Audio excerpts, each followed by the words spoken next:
कश्ती में तूफान था, चेले डर गए। जीसस ने उठा, उन्होंने बोला, ए अल्पविश्वासी, तुम्हारा विश्वास कहां गया? तूफान को बोला, शांत हो जा, थम जा। और वो हैरान हो गए।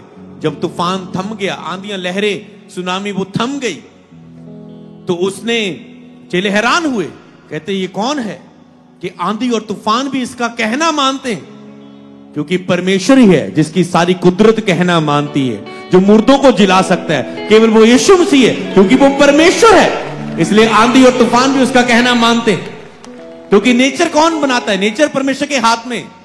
जब नेचर को ही आप हुक्म दें, कुदरत के ऊपर भी आप इख्तियार रखें, अधिकार रखें, तो सचमुच वो परमेश्वर है। तो समझ पाए आपकी जिंदगी की कश्ती में यीशु मसीह हो सकते हैं। तो हो सकता है कश्ती कभी डूबती आपको नजर आए, मैं तो मसीह में हूं, मेरे साथ ये क्या हो रहा है, मैं तो मसीह में हूं, मेरे साथ ये क्या हो रहा है। तो मत घबराएं, प्रार्थना में, विश्वास में खड़े हो जाएं, फास्टिंग में चले जाएं। क्योंकि आंधियां तूफान आएंगी, पर जब भी आप खड़े रहेंगे प्रार्थना उपवास में, उसी हालात में आप ध्यान हटाकर आप जीसस, प्रार्थना, वचन और उपवास में जीसस की ओर ध्यान देंगे, जीसस उठेंगे फिर आपके लिए और कहेंगे थम जा, और आप फ्री हो जाएंगे उस हालात से। हालेलुया। पर अगर आप उस लहरों को देखने लगे, आप डूबने लगेंगे। अगर आप देखेंगे तूफान को देखकर प्रार्थना छोड़ देंगे, फास्टिंग छोड़ देंगे, पाप में चले जाएंगे, निराश हो जाएंगे, तो आप उसमें डूबने वाले हैं। नहीं तो वही प्रभु की महिमा का कारण बन जाएगा, वही हालात प्रभु की महिमा का कारण बन जाएगा। तो आपको चॉइस करना है कि आप क्या कर रहे हैं। बाइबल में लिखा है, एक समय जब वो कश्ती में जा रहे थे, उन्होंने अपनी कश्ती में जब जीसस को बिठा लिया, तो कश्ती उसी स्थान पर पहुंच गई स्पीड के साथ, जिसको कुछ काफी समय, दिन लगने थे, वो कुछ ही समय में वो वहां पहुंच गई जहां वो पहुंचना चाहते थे। हालेलुया। इसलिए जिंदगी की कश्ती में यीशु मसीह को बिठा लो, जहां तुम चाहते हो, जहां उसने तुझे लेके जाना है, वो स्पीड के साथ तुझे ले जाएगा। हालेलुया। फास्टिंग प्रेयर में आप जीसस को अपनी कश्ती में बिठाते हो, अपनी लाइफ में बिठाते हो, आपकी लाइफ का अगुआ जीसस बन जाता है, आपकी ड्राइविंग सीट पर जीसस बैठते हैं और आपकी लाइफ को फिर ले जाते हैं। नहीं तो आप कहते जीसस आप पीछे रहे, मुझे अपनी जिंदगी अपने हिसाब से जीनी, आप पीछे बैठ जाओ। कई लोग तो समय पर, दुख के समय ही जीसस को पुकारते हैं, कोई रिलेशनशिप नहीं। आपको ऐसे नहीं बनना कि स्टपनी की तरह जब कार पंचर हो जाती स्टपनी निकालते हैं, ऐसे जीसस पर निर्भर नहीं रहना कि कभी कभार यूज किया जीसस को। वो परमेश्वर है, वो गॉड है। आप उसे ड्राइविंग सीट पर बिठाएं, अपनी कश्ती उसके हाथ में दें, उसको बिठा ले अपने जीवन में। फास्टिंग प्रेयर के द्वारा वो खुद आपकी लाइफ को ग्रेट लाइफ की ओर ले जाएगा, महानता की ओर ले जाएगा। हालेलुया। तो यहां उसने कहा, यह प्रार्थना उपवास के बिना अविश्वास का हल नहीं होगा। फास्टिंग प्रेयर में जाना आपके लिए इंपॉर्टेंट है। कुछ जातियां बिना फास्टिंग प्रेयर के नहीं जाएंगे। अब वो किस फास्टिंग की बात कर रहे हैं? वो एक दिन की फास्टिंग की बात कर रहे हैं, 2 दिन की फास्टिंग की बात कर रहे हैं। वो तो आपकी धार्मिकता है कि मैं हफ्ते में 2 बार उपवास रखता हूं। एक व्यक्ति ने कहा, प्रभु मैं सब आत्मिक क्रियाएं करता हूं, मैं बाइबल पढ़ता हूं, प्रेयर करता हूं, सब कुछ करता हूं, हफ्ते में 2 बार उपवास भी रखता हूं। मतलब वो धार्मिक क्रिया थी उसकी कि हफ्ते में, मान लो जैसे हम फास्टर मेंटरशिप मीटिंग थी, तो पास्टरों को बोला था कि जब और भी आप मेंटरशिप के नीचे आप सीख रहे हैं, या कलीसिया फॉलो कर रहे हैं, तो अब 2 फास्टिंग रखे, 2 दिन कुछ ना खाएं, केवल पी सकते हैं 3 टाइम एक दिन में। तो वो फास्टिंग क्या थी? एक मीटिंग के लिए थी, एक प्रार्थना सभा के लिए थी, कुछ समय के लिए, एक धार्मिक क्रिया, एक कार्य के लिए। पर जिस अविश्वास का हल, जिस बंधन से आप छूटना चाहते हो, वो आपको काफी लॉन्ग डेज आपको उस फोकस में जाना होता है। जब आप उठना चाहते हो प्रार्थना में बड़े लेवल पर, अगर आप कहते हैं मेरी प्रार्थना पहले सालों की तरह नहीं रही, जब मेरी प्रार्थना से आज तक मैं संतुष्ट नहीं, तो ये आपको बड़ा छुटकारा चाहिए, आपको बड़ी सेटिंग करनी है अपनी। तो वो 1-2 दिन वाला काम नहीं है। तो अब जो फरवरी के लिए मार्गदर्शन है आत्मिक क्रिया का, वो सबसे पहले कि आपने जनवरी में फास्टिंग रखे थे, 3 दिन का फास्टिंग रखा था आपने, वो साल को आपने परमेश्वर के हाथों में दिया था, वो अब दया के नीचे आए थे। सुरक्षा के नीचे आए थे। पर अब जो आप फास्टिंग रखेंगे, अब हफ्तों की फास्टिंग आप रखेंगे। वो दिनों की थी, 1 दिन 2 दिन 3 दिन, पर अब जो फरवरी में आप फास्टिंग रखेंगे वो आप मतलब 3 हफ्ते की फास्टिंग रखेंगे, 7, 14 और 21।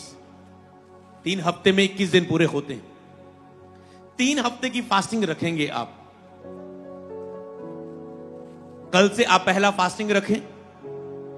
समय आपने कितना ठहराना है आप खुद अपने हिसाब से, अपने काम, अपनी प्रतिदिन के जीवन के हिसाब से आप ठहरा सकते हैं।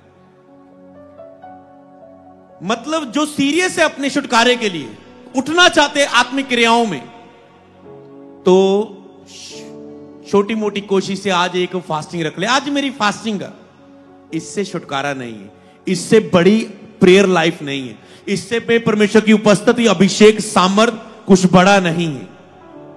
वो केवल 1 दिन के लिए सामर्थ आप ले रहे हो, 1 दिन के लिए आप शरीर से बाहर आना चाहते हो।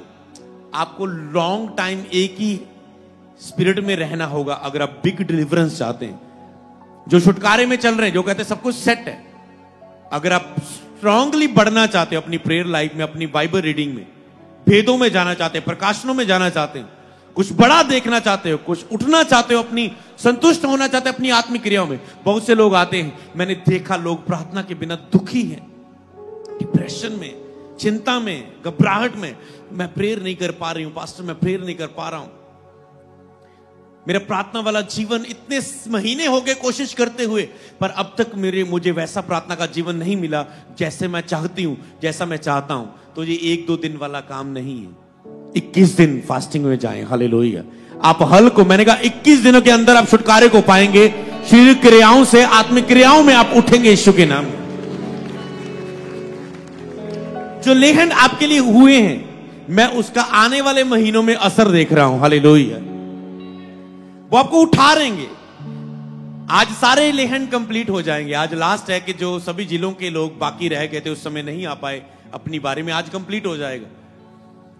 तो अब आपको क्या करना है इस महीने में? लेहन अब हमारे कंप्लीट है आज, तो अब आपको फास्टिंग प्रेयर में जाना है। हालेलुया। फास्टिंग प्रेयर में लॉन्ग 21 दिन, उसमें आप एक टाइम खा लो, बाकी आप देखो कैसा आपने बनाना है। कुछ मैं हल्की सी सलाह दे सकता हूं कि आप दिन में केवल 24 घंटों में एक बार खा लो। अगर आपको थोड़ा सा और बढ़ना है तो 2 टाइम आप पी सकते हो। सुबह एक पीने का रख लो, एक रात को रख लो। अगर आपको थोड़ी सी एनर्जी लेनी है प्रेयर के लिए, चाय वगैरह लेनी है या कुछ भी। अगर आप केवल 24 घंटे में 1 घंटे में नहीं खा सकते तो आपको पीने का रख लो। दो बार पी सकते हो, 1 बार ही आपको खाना है बस। कोई भी टाइम ठहरा के भी कर सकते हो या कोई भी टाइम। कईयों को खाना समय पर नहीं मिलता तो आप कोई भी टाइम रख सकते हो कि जिस दिन मिल गया 24 घंटों में 1 बार खाना है। तो आपको इस चीज पर अपने आप को सेट करना है, आप कैसी फास्टिंग में जाएंगे। अगर 21 कोई ना भी रख पाया तो आप 1 या 2 हफ्ते को तो जरूर रखना। 1 हफ्ता 7 दिन या 14 दिन, या शुरू तो करके देखो 1-2 हफ्ते का। 1 हफ्ता पास निकल गया, आगे बोल लेना प्रभु एक और, वो निकल गया प्रभु और, बाद में कहो 21 से पूरे हो गए। अगर सीधा घोषणा करने पर जाओ, फास्टिंग में आओ मत। कहने का मतलब इस बार प्रभु हफ्ते की फास्टिंग बोल रहे हैं, हफ्तों की। 21 में जाओ तो मार्च के जो पहला प्रभु वो 2 तारीख को होगा, उस दिन 21 पूरे हो जाएंगे। अगर आप कल से शुरू कर लेंगे तो आप उसमें ऐड हो जाओ। हालेलुया। जो बाद में भी उसे सुनते जा रहे हैं, जिस दिन आपने सुना या शुरू किया तब से 21 आप रख सकते हो कि आपके कंटिन्यू। जब आप बाद में अगर कोई सुनता है इसे तो आप कह सकते हो ओके, मैं आज से जितने भी बाकी है मैं उसमें ऐड होता हूं। जब मैं 1 हफ्ते का तो 2 हफ्ते का लास्ट वाला जरूर रखूंगा, पर लास्ट तक आपको हफ्ते की फास्टिंग में ऐड हो जाना है कि 1 हफ्ता सोचो 21 दिन आप एक ही ध्यान में, मुझे छुटकारा चाहिए, मुझे स्ट्रांगली रीति से उठना है अपनी प्रेयर लाइफ में, आत्मिक क्रियाओं में, फास्टिंग में। तो आपको 21 दिन लगातार, उससे रोज थोड़ा थोड़ा उठेंगे, आत्मिक क्रियाएं आपकी बढ़ेंगी। उसमें लगातार 21 देर फास्टिंग का टीचिंग भी यही रहेगी, 3 वीक, 3 हफ्ते प्रार्थना, फास्टिंग, और जो भी इसमें मतलब एक सीरीज रहेगी 21 दिनों की, एक सीरीज रहेगी आपको शिक्षा की। जैसे जैसे आप सुनते जाएंगे प्रभु आपको उठाता जाएगा, आप प्रकाशन लेते जाएंगे, आपके सवालों के प्रभु प्रीच के द्वारा उत्तर देता जाएगा। तो हर संडे, हर वेडनेसडे का आपको प्रीच सुनना है, या जब भी कभी लाइव में आऊं 21 दिनों में, तो आपको उसको सुनना है कि आपको क्या मार्गदर्शन मिलता है। प्रभु आपको मजबूत करेंगे, इसी में आपके छुटकारे होंगे, और इसी 21 दिनों में आप उठेंगे प्रभु की महिमा में। हालेलुया। और आप उसकी महिमा के लिए तैयार होंगे, अपनी गवाही के लिए। अगर मैं इसे पुराने नियम से मैं पढ़ूं तो यहां पर दानियल के बारे में पढ़ते हैं, जिसने 21 दिन के उपवास रखे थे, 3 हफ्तों के। दानियल 9 की 3 से 4, तब मैं अपना मुख परमेश्वर की ओर करके गिड़गिड़ाहट के साथ प्रार्थना करने लगा। कहता है तब मैं अपना मुंह परमेश्वर की ओर से फेर कर, आपको भी अपना हालातों की ओर से, आपकी नशा, आपका व्यभिचार, आपकी कमी, बुरे विचार, उनसे ध्यान, अगर आप छुटकारा पाना चाहते हैं आपको मुख फेरना होगा, आपको प्रार्थना में आना पाएगा।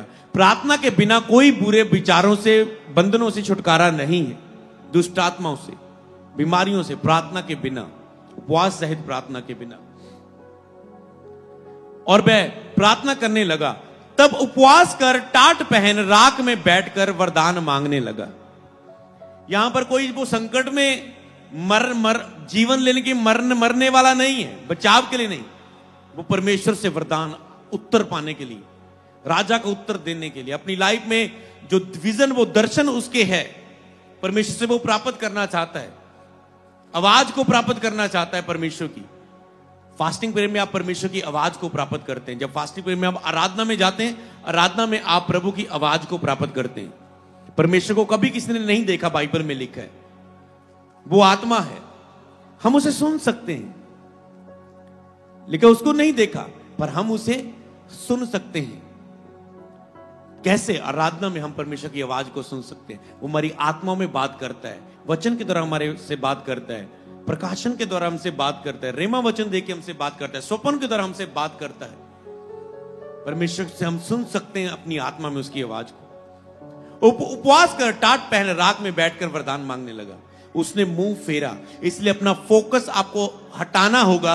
यहां पर भी आपको लगा है वो केवल प्रार्थना ही कर सकते। थोड़ी सी आप प्रार्थना करेंगे, धीरे धीरे आपके अंदर वो फोकस हटते जाएंगे और छुटकारे की ओर बढ़ेंगे। आगे लिखा है 4 आयत में, मैंने अपने परमेश्वर यहोवा से इस प्रकार प्रार्थना की और पाप अंगीकार किए, हे प्रभु तू महान और भय योग्य परमेश्वर, अपने प्रेम रखने और आज्ञा मानने वालों के साथ अपनी वाचा को पूरा करता और करुणा करता रहता है। वो पश्चाताप के साथ पूरी तरह प्रभु की ओर मुड़ रहा कि परमेश्वर मैं पूरी तरह तेरी और प्रार्थना में आता हूं, खुदावन मुझे उत्तर, पूरी तरह आत्मिक रीति में तेरी ओर आता हूं। ओके, आगे पढ़ेंगे हम क्या हुआ इसका असर।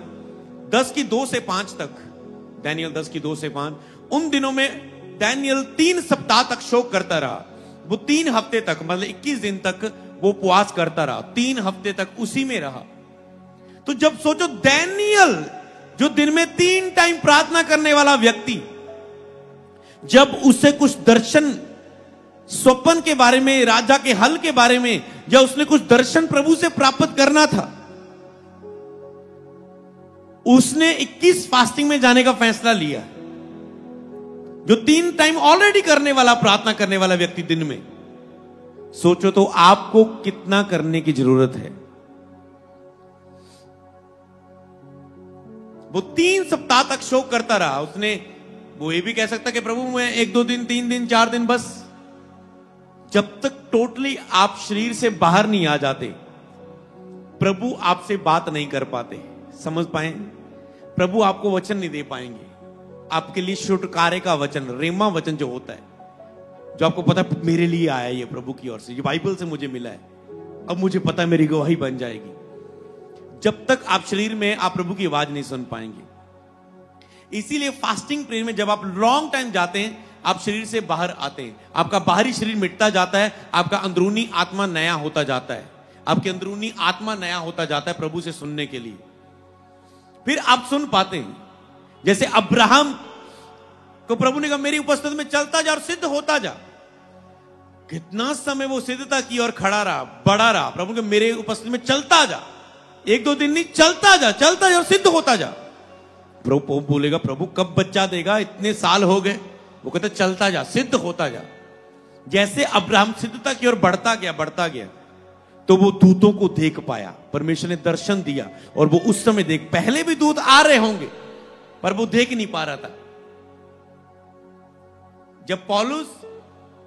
जब हम बाइबल में डैनियल का भी यहां पर दर्शन आया, कहता मेरे साथी देख ना पाए उस दर्शन को। इसे आगे पीछे आप पढ़ेंगे तो लिखा मेरे साथी देख ना पाए, वो देख के डर गए, पर मैं परमेश्वर का कहता धन्यवाद करता हूं कि मैं उस दर्शन को देख पाया। यहां पर दानियल कह रहे हैं इससे प्रभु सबसे बात करना चाहता है, पर जो फास्टिंग प्रेम जिसने शरीर पर जीत हासिल की है वो सुन पा रहा है। और जैसे आप शरीर पर विजय हासिल करेंगे प्रभु आपसे बात करेगा, ऐसे बोल तेरी हीलिंग हो जाएगी, ये वचन बोल तेरा छुटकारा होगा, आज से मैं तुझे आजाद करता हूं, मैं तुझ पर अनुग्रह करता हूं, मैंने ये आशीष तुझे दे दी है। जैसे सुलेमान को स्वप्न में बुद्धि मिली, वो बुद्धिमान हो गया, वरदान पाया उसने, इसी तरह परमेश्वर का फिर रेमा वचन आवाज आती। अब्राहम उस समय दूतों को देख पाया तो दूत रुके, उन्होंने कहा कहता मुझे सारा कुछ लेकर आने दे। अब्राहम ने बात की और दूतों ने वचन दिया कि तुम्हें अभी बेटा होने जा रहा है। हालेलुया। वो 100 साल बुढ़ापे में जब वो चले गए अब्राहम सारा, तो परमेश्वर ने उन्हें बच्चे की आशीष दी। जब मासिक धर्म सब कुछ पीरियड्स बंद हो चुके, बूढ़े हो चुके, वो 100 साल के करीब हो चुके, बूढ़े हो चुके, तो परमेश्वर ने तब उन्हें संतान दी। कब? जब वो सुन पाया, जब वो देख पाया, सिद्धता की ओर बढ़ता गया। फास्टिंग प्रेयर आपको सिद्धता की ओर, धार्मिकता की ओर लेके चलती। यहां पर आप अपने छुटकारे का वचन परमेश्वर से सुन पाते, अपनी आत्मा में, जिससे आप छुटकारा पाते। उन दिनों दानियल 3 सप्ताह तक शो करता रहा। आगे लिखा है 3 सप्ताह पूरे होने तक, मतलब 21 दिन पूरे होने तक मैंने ना तो स्वादिष्ट भोजन किया, ना मांस खाया, ना दाखमधु अपने मुंह में रखा। यहां पर समझ के फास्टिंग कहता ना तो मैंने स्वादिष्ट भोजन किया, कोई स्वादिष्ट भोजन नहीं किया उसने, ना मांस खाया, ना दाख, मतलब अपने खाने का त्याग किया उसने, मतलब परमेश्वर की ओर मन लगाया। जब उसे भूख लगती थी तो उसे भूख आपको याद दिलाती है आप प्रभु की ओर बढ़ना चाहते हैं। आपका फोकस खाना नहीं है, आपका फोकस शरीर के लिए कुछ प्राप्त करना नहीं है, आपका फोकस परमेश्वर है। भूख आपका फोकस प्रार्थना की ओर, वचन की ओर, फास्टिंग की ओर, आपको आत्मिक क्रियाओं की ओर करती है। इसीलिए 21 फास्टिंग, ये अगर आत्मिक क्रियाओं का महीना है तो आत्मिक क्रियाएं, पहली ग्रेस आपको ये दे रहा है कि प्रभु 21 फास्टिंग की ग्रेस दे रहा है। जैसे मैंने कहा था आपको फास्टिंग की ग्रेस मिलेगी, जो आपने 2 फास्टिंग की है उसके बाद लोगों को फास्टिंग की ग्रेस मिलेगी। तो कहते ना देह में कुछ तेल लगाया, मतलब वो पूरी तरह से उसने डेडिकेट कर दिया, समर्पित कर दिया, फोकस अपना परमेश्वर की ओर लगा दिया। ओके, 4 और 5 आयत में लिखा फिर पहले महीने के 24वें दिन तक जब मैं हिबकेल नामक नदी के तट पर था, तब 5वीं आयत में लिखा तब मैंने आंखें उठाकर देखा कि सन का वस्त्र पहने हुए उफाज देश के कुंदन से कमर बांधे हुए एक पुरुष खड़ा है। और अगर हम, उसने एक दर्शन में आंखें उठाकर देखा, अगर हम आगे बढ़े कुछ आयतें छोड़कर 8 और 9 में, तब मैं अकेला रहकर यह अद्भुत दर्शन देखता रहा, उससे मेरा बल जाता रहा, मैं बयातूर हो गया और मुझ में कुछ भी बल ना रहा। इस दर्शन में 9 आयत में लिखा है तो भी मैंने उस पुरुष के वचनों का शब्द सुना। कहता तो भी मैंने उस पुरुष के वचनों का शब्द सुना। जब वह मुझे सुनाई पड़ा तब मैं मुंह के बल गिर गया और गहरी नींद में भूमि पर औंधे मुंह पड़ा रहा। अब थोड़ी आयतें छोड़कर और आगे पढ़ेंगे 12 और 14 आयत को। फिर उसने मुझसे कहा हे दानियल मत डर, क्योंकि पहले ही दिन जब तूने समझने बुझने के लिए मन लगाया और परमेश्वर के सामने अपने आप को दीन किया, उसी दिन तेरा वचन सुने गए और मैं तेरे वचन के कारण आ गया हूं। बोले आमीन। 13 आयत में लिखा है फारस के राजा का प्रधान 21 दिन तक मेरा सामना किए रहा, परंतु मिकाइल ने जो मुख्य प्रधानों में से है मेरी सहायता के लिए आया, इसलिए मैं फारस के राजाओं के पास रहा। लास्ट 14 में लिखा है, अब मैं तुझे समझाने आया हूं अंत के दिनों में तेरे लोगों की क्या दशा होगी। कहता है अब मैं तुझे समझाने आया हूं कि अंत के दिनों में तेरे लोगों की क्या दशा होगी, क्योंकि जो दर्शन तूने देखा है वह कुछ दिन बाद पूरा होगा। सब बोले आमीन। तो उसने उस दर्शन को देखा कि क्या होने वाला है, उसने वो प्राप्त कर लिया दानियल ने। कैसे 21 दिनों में जाकर आपकी लाइफ में क्या आपको करना है, क्या आपको नहीं करना, कैसे आपको बाहर आना है। आपको फास्टिंग में जाना है, लॉन्ग फास्टिंग में। हालेलुया। तो मैंने कहा था इस साल के जब तुम एंड में जाओ तुम्हें अंदर होना चाहिए। मैंने 3 उपवास भी रखे थे, मैंने 21 भी रखे थे, मैंने 40 भी रखे थे, मैं हफ्ते के उपवास भी रख पाया, 21 भी 40 भी। तो आपकी जितनी स्ट्रॉन्ग फास्टिंग रहेगी इस सालों में उतना स्ट्रॉन्ग रिजल्ट आप देखोगे। याद रखो फास्टिंग करना मैंने बताया था कि इस सालों में इस समय में बहुत जरूरी हो चुका है, क्योंकि पाप बहुत बढ़ चुका है। पिछले संडे आपने सुना था कि पाप बहुत बढ़ गया। अगर पाप आज इतना बढ़ गया, पाप ने अधिकार किया, लेकिन उस समय पाप बढ़ा तो अनुग्रह उससे भी अधिक बढ़ा। तो आज के समय पाप और ज्यादा बढ़ चुका है, तो क्षमा करने वाला, उठाने वाला अनुग्रह और भी तैयार है। पर वो अनुग्रह कब होगा? जब आप फास्टिंग प्रेयर में जाते हैं। हालेलुया। अब आपको समझना है कि वो मुझे बार बार मैं पाप में गिरता जा रहा हूं, मैं कैसे उठूं? प्रभु तो अनुग्रह करने के लिए तैयार है, वह तो और भी अनुग्रह देता है। पर लिखा है परमेश्वर की पहचान में बढ़ते जाओ ताकि तुझ पर अनुग्रह हो। कैसे अनुग्रह मिलता है? परमेश्वर की पहचान के द्वारा। पहचान कैसे होती है? वचन को पढ़ने के द्वारा, सुनने के द्वारा, चर्च आने के द्वारा, प्रार्थना में प्रभु के साथ बैठने के द्वारा आप परमेश्वर की पहचान में बढ़ते हैं कि परमेश्वर कितना दयालु है, कितना कृपालु है, कितना शक्तिशाली है, कितना सामर्थी है। मेरे हालात उसके सामने कुछ भी नहीं है। जैसे आप परमेश्वर को पहचानते हैं तो परमेश्वर की दया आपके ऊपर होती है उन हालातों पर। हालेलुया। तो आपको उसकी पहचान में बढ़ना है, पहचानना है परमेश्वर क्या चाहता है। हालेलुया। यह है फास्टिंग प्रेयर का महत्व आपकी जिंदगी में, जो आपको अप्लाई करना है, उसे रखना है अपने जीवन में। अपनी फास्टिंग में जाओ। कल से शुरू करो पहला फास्टिंग। 2 तारीख को 21 दिन होंगे। प्रभु बोझ होगा, खाने का इंतजाम भी होगा। चर्च में हम एक साथ 21 पूरे करेंगे। हालेलुया। तो तैयार रहो। हालेलुया। मार्च महीने में इस 21 फास्टिंग के द्वारा हम एंटर करेंगे। हालेलुया। अगर हम इसे अब प्रेरितों के काम में पढ़े, पहले जीसस को हमने पढ़ा, फिर पुराना नियम, अब जीसस के बाद प्रेरितों के काम में उसकी 14 की 23 2 वचन को पढ़ेंगे, फिर प्रेयर करेंगे। और उन्होंने हर एक कलीसिया में उनके लिए प्राचीन ठहराए और उपवास सहित प्रार्थना करके उन्हें प्रभु के हाथ सौंपा जिस पर उन्होंने विश्वास किया था। यहां पर इन्होंने कलीसिया में प्राचीन ठहराए और उन्हें उपवास सहित प्रार्थना करके उन्हें प्रभु के हाथ में सौंप दिया। कैसे प्रार्थना? प्रेरितों के काम ने भी क्या उपयोग किया? उपवास सहित प्रार्थना, अकेली प्रार्थना नहीं। कई बार आप कहते हैं मेरी प्रार्थना का उत्तर नहीं आ रहा है। फास्टिंग के साथ प्रेयर करो। मेरी डिलीवरेंस नहीं हो रही, मैं इस बुरे विचारों से आजाद नहीं हो पा रहा हूं, मैं इस नशे से, व्यभिचार से, पाप से। फास्टिंग के साथ प्रेयर करो। उन्होंने उपवास से प्रार्थना करके उनको प्रभु के हाथ सौंप दिया। मतलब इन्होंने कुछ कार्य किया तो उन्होंने उपवास सहित प्रार्थना की। ओके, एक और पढ़ेंगे। प्रेरितों 14 की 23 पढ़ा है, अब हम प्रेरितों 27 की 33 से 35 तक पढ़ेंगे। जब बोर होने पर था तो पौलुस ने ये कहकर सबको भोजन के लिए समझाया कि आज 14 दिन हुए कि तुम आस देखते देखते भूखे रहे और कुछ भोजन ना किया। जहां पर पौलुस 2 हफ्ते की बात कर रहा है कि 2 हफ्ते तक आपने कोई भोजन नहीं किया, तुम्हारा ध्यान केवल मेरी ओर है, जो सेवा की ओर है, उस मिनिस्ट्री की ओर है, उस दर्शन की ओर है जो हमें प्रभु ने दिया हुआ है। कहते तुम जब बोर होने पर था तो पौलुस ने कहा कि सबको भोजन करने के लिए समझाया। तो उसने मतलब फास्टिंग ओपन करने के लिए, मतलब भोजन खाने के लिए उन्हें समझाया कि आज 14 दिन हुए कि तुम आस देखते देखते भूखे रहे और तुम कुछ भोजन ना तूने किया। 34 में लिखा है,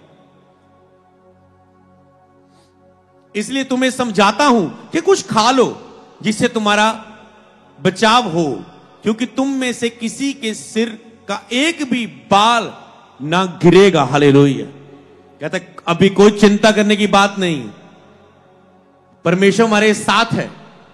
कहता अब तुम कुछ खा लो, तुम्हारा बचाव हो, क्योंकि तुम्हारा बाल भी कहता ना गिरेगा, लेकिन परमेश्वर ने तुम्हारे सिर के बाल भी गिने हुए हैं, इसलिए चिंता करके ये ना कहना क्या खाएंगे, क्या पिएंगे, क्या पहनेंगे। उसने तुम्हारे सिर के बाल कितने होते हैं इसे गिनना, सोचो, सोच के देखो। परमेश्वर ने तुम्हारे किसके कितने बाल हैं, किसके कितने बाल है ये भी गिने। वो हर एक तारे का नाम लेके बुलाता है। तुम 15 नाम नहीं याद कर पाओगे नए लोगों के बीच में। तो वो बड़ा महान और सामर्थी परमेश्वर कहता है तुम चिंता ना करो, अपनी सारी चिंता मुझ पर डाल दो। तो 35 आयत में लिखा है, ये कहकर उसने रोटी लेकर सबके सामने परमेश्वर का धन्यवाद किया और तोड़कर खाने लगा। तो 2 तारीख को 2 मार्च को 21 दिन पूरे होंगे, तब हम रोटी तोड़ेंगे, खाएंगे, प्रभु भोज भी लेंगे और लंगर भी खाएंगे, भोजन भी खाएंगे। और मतलब आखिरी जो होगा वो हमारा प्रभु के भवन में होगा वो दिन। हालेलुया, 21वां। तो चर्च आपको तैयार रहना है। आज रात प्रभु से अनुग्रह मांगो, कल से शुरू करो। कल से लग रहा है 21 दिन मेरे लिए मुश्किल है, पहले 7 दिन रख लो। 21 मुश्किल है, 14 दिन रख लो। फिर भी बल नहीं मिला, अगले एतवार तक जुड़ जाना, लास्ट 14 रख लेना। उस तक भी नहीं हो, लास्ट 7 रख लेना। पर 1 हफ्ता तो जरूर कम से कम रखना अगले महीने में जाने से पहले। तुम्हें छुटकारे के लिए करना होगा कुछ। तो छुटकारा ऐसा नहीं, छुटकारा तुम्हारी आत्मा में है। आज तुम लेहन लेके जाओगे, 2 दिन तेरा नशा करने को मन नहीं करेगा, तीसरे दिन तेरी प्रेयर नहीं होगी, तेरी बाइबल रीडिंग नहीं होगी, संसार में शरीर तेरा तुझ पे हावी होगा, तो फिर नशा करोगे। तो कंप्लीट डिलीवरेंस कैसे? जब तुम अपनी आत्मा में भरे हुए हो, जब तुम प्रेयर में रहते हो, तो तेरी शारीरिक क्रियाओं पर जीत हासिल करते हो। तेरी आंखें बुरा देखने से रुकी रहती है, तेरे विचार तेरे बस में रहते हैं, तुम शरीर को कंट्रोल करते हो, शरीर तुझे नहीं चलाता है। तो इसलिए फास्टिंग प्रेयर में जाना। हालेलुया। सबको जय मसीह की। मैं जतिन बब्बर और आप देख रहे हैं मसीह परिवार चैनल। जैसे कि आप सब जानते हैं कि मैं इस चैनल पे प्रभु के अलग अलग दासों की वीडियोस डालता हूं। तो अगर आपको हमारा चैनल अच्छा लगता है तो आप इस चैनल को ज़्यादा से ज़्यादा सब्सक्राइब जरूर करें, ताकि आप प्रभु के वचन को सुन सके। वीडियोस को ज़्यादा से ज़्यादा शेयर करें, ताकि जिन लोगों तक वचन नहीं पहुंचा उन तक भी वचन पहुंच सके। सबको जय मसीह की। एक बार मैं आपसे दोबारा कहूँगा कि इस चैनल को सब्सक्राइब जरूर करें और वीडियोस को ज़्यादा से ज़्यादा शेयर करें। जय मसीह की।